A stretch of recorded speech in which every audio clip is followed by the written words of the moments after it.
Today we are building a simple yet powerful AI model using Python.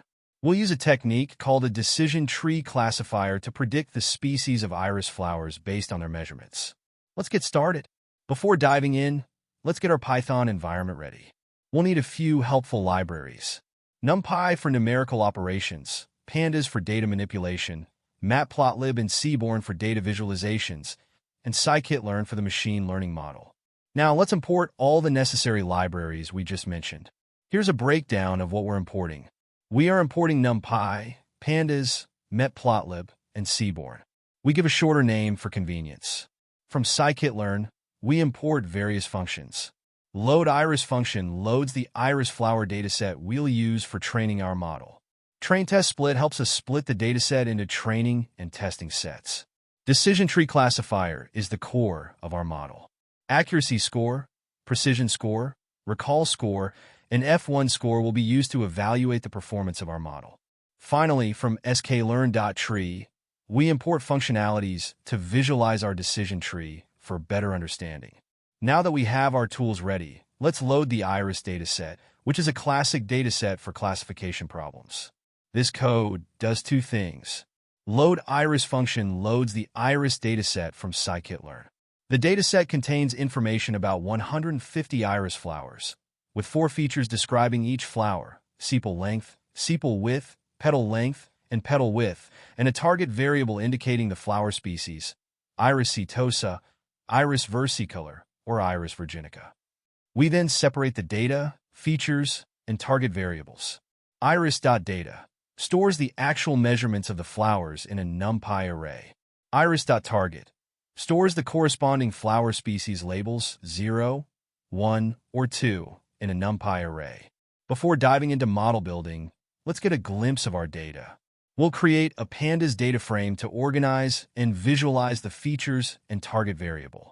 This code creates a data frame named df. It uses the features from iris.data and assigns column names based on iris. In the output, we can see a glimpse of the first few data points and their corresponding flower species labels. The first 4 columns represent the 4 features: sepal length, sepal width, petal length, and petal width in centimeters. The last column, target, shows the corresponding flower species label 0, 1, or 2 for each of the first 5 data points. To understand the relationships between the features and the target variable, let's visualize the data using Seaborn's pair plot. This code will create a matrix of scatter plots, showing how each feature relates to itself and to the other features. The hue equals target argument will color the data points according to their flower species, making it easier to identify patterns and trends. The output you see is a visualization of the iris flower dataset.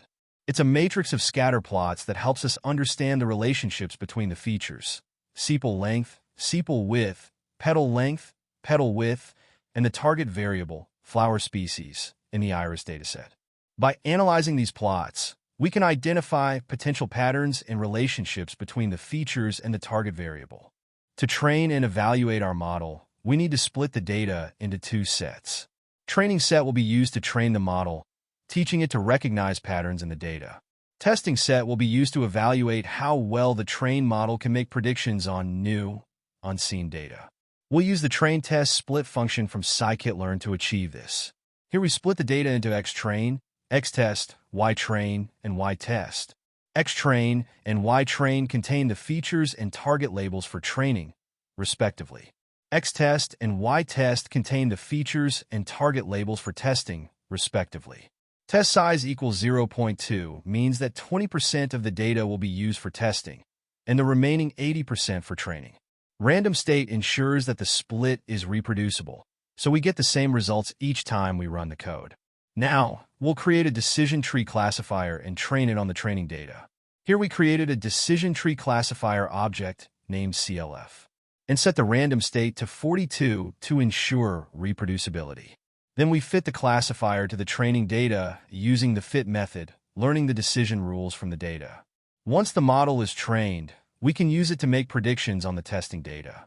We are using the predict method of the classifier to predict the flower species for the testing data. The predicted labels are stored in the ypred array. To assess the performance of our model, we'll calculate various evaluation metrics. These metrics help us understand how well the model is performing. Accuracy, the overall proportion of correct predictions. Precision, the proportion of positive predictions that are actually positive. Recall, the proportion of actual positive cases that were correctly predicted as positive. F1 score, the harmonic mean of precision and recall, providing a balanced measure of performance. In the output, we can see the value of accuracy, precision, recall, and F1 score is 1. It suggests that your model performed exceptionally well on the iris dataset. To understand how the decision tree makes its predictions, we can visualize it. We are using the plot tree function with specific arguments to create a visually informative and easy-to-understand representation of our decision tree model.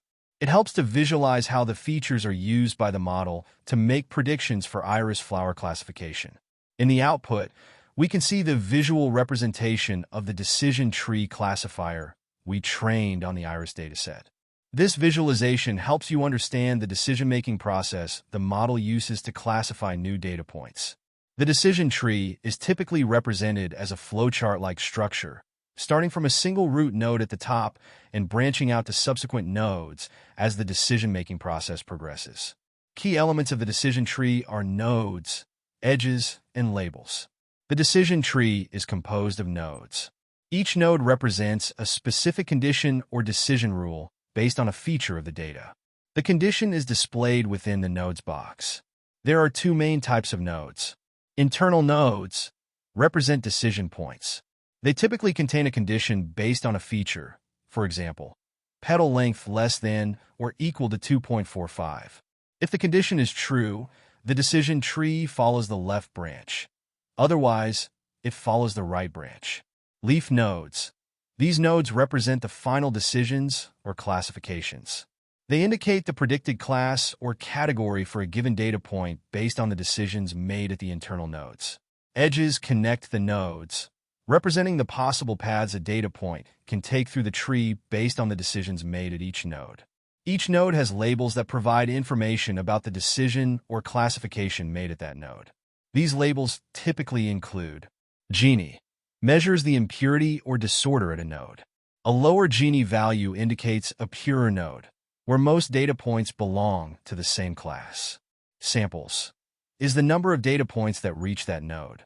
Value represents the distribution of class labels among the data points at that node. Class is the predicted class or category for data points that reach that node. The background color of a node indicates the class distribution of the data points that reach that node. For example, a node with a greenish color might indicate that most data points reaching that node belong to the versicolor class. To understand how the decision tree makes predictions, follow the paths from the root node to the leaf nodes. Each path represents a set of conditions that a data point must satisfy to be classified into a particular category. To predict the species of a new iris flower, you would provide the measurements of its sepal length, sepal width, petal length, and petal width to the decision tree. The tree would then follow its decision rules and classify the flower based on the values of these features. Overall, the decision tree visualization helps you understand how the model makes decisions by following the sequence of conditions and feature values that lead to the final classification. This concludes our journey through building a decision tree classifier to predict iris flower species. By following these steps and understanding the concepts involved, you can create your own machine learning models to tackle various real-world problems. Thank you for watching, and don't forget to like, share, and subscribe for more AI tutorials.